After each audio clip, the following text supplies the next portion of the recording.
വളരെ രാഷ്ട്രീയ ബോധമുള്ള ജനങ്ങളുള്ള ഒരു നാടാണ് എന്നുള്ളതുപോലെ പൊളിറ്റിക്കലി നമ്മൾ പറയുമല്ലോ സെൻസും വളരെ അത് സെൻസിറ്റീവായിട്ടുള്ള അതും വരും, അതും നമ്മുടെ നാട്ടിൽ വരും. കേരളത്തിൻ്റെ പൊതുമനസ്സ് എന്നുള്ളത് മതനിരപേക്ഷ മനസ്സാണ്.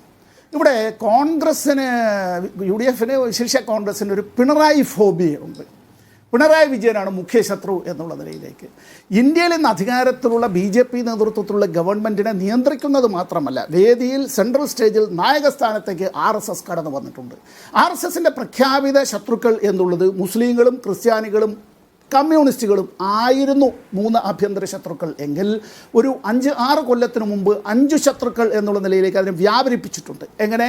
മുസ്ലിങ്ങൾ, മിഷണറിമാർ, മെക്കോളയിസ്റ്റുകൾ, ഇംഗ്ലീഷ് വിദ്യാഭ്യാസം പ്രചരിക്കുന്നവർ, അത് പ്രചരിപ്പിക്കുന്നവർ മാത്രമല്ല മെറ്റീരിയലിസ്റ്റുകൾ, ഭൗതികവാദികൾ, കമ്മ്യൂണിസ്റ്റുകൾ എന്നുള്ള നിലയിലേക്ക് ഇതെല്ലാം കൊണ്ടുവന്നിട്ടുണ്ട്.